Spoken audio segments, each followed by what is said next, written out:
Hey guys, Aidan from London Grapple. I'm here with Will and we're going to look at a way we can use a half Nelson for a mount to set up various attacks. So first one, Will's down on his back, we're in mount.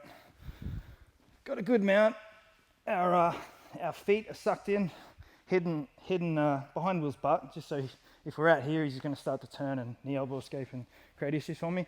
I want to use cross grips to try and pin the arm. So we're going to pin this arm. So my left hand should be going for his left hand. So I just move across and I just pin it straight to the mat. I immediately replace. So my right replaces my left. I'm gonna take my hand behind his head now, make a fist, and start to try and punch my hand through here.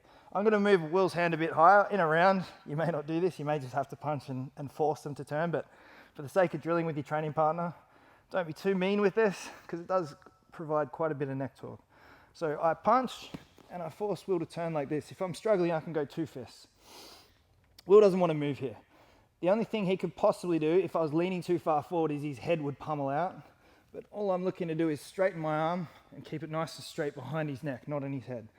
Left knee now slides high up Will's back.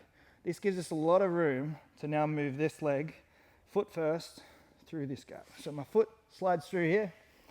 From here, all I'm looking to do is slide my knee and shin to the mat. So I start to turn, just controlling Will's head, and slide my knee and shin to the mat.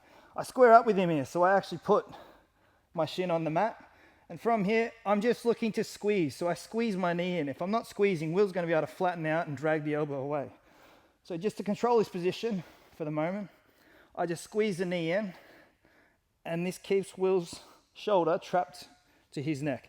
If I squeeze quite tightly, he may actually tap just from the pressure. All I'm looking to do, a great place to finish this is in mount because it gives him no options to actually move, is I just lean. And as I lean, I can lock the triangle. So I lean away, lock the triangle, and I can sit back down.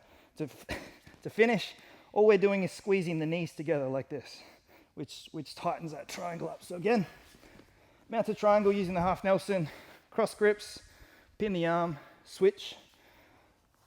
Hand comes through and we just punch straight into his armpit here and force him to turn. We go nice and high. Will's actually taking the hand through, which is a different technique just to relieve some pressure. But when you're doing this, again, with partners, be nice. Left knee slides high. Foot now slides through this gap. And all I'm doing is cupping the back of the head and sliding my knee and shin to the mat. Left knee squeezes, keeping Will in place. Don't relax here or you'll lose the elbow. Lean, lock the triangle, and we go back to mount.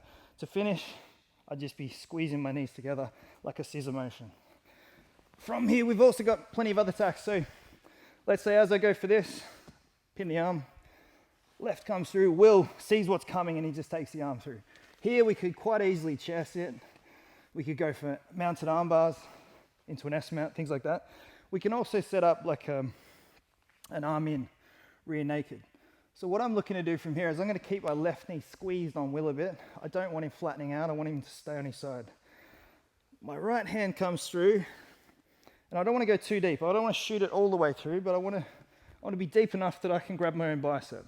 So I come through behind Will and grab just behind the head, low on the neck.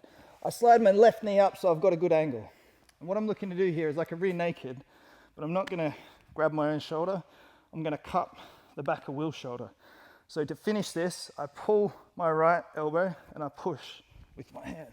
So we're here, we've got our grip. Will's shoulder is already starting to apply pressure to his own neck on this side. My forearm's on the other side. I slide up and get a good angle and I take my forearm straight across his shoulders, grabbing my own bicep. You only need a very, very small squeeze to do this. So I push with the left, pull with the right, and we get the tap. So again, we're here, the whole thing, we get our cross grip, pin, we switch pins, feed the arm through, Will takes his hand through. I force him right up onto his side. I take my right hand behind the neck, slide my forearm up the back of his shoulders, so it's straight across, shoulder to shoulder. And I push with the left, pull with the right, and we'll get a very quick tap and a very, very tight blood strangle.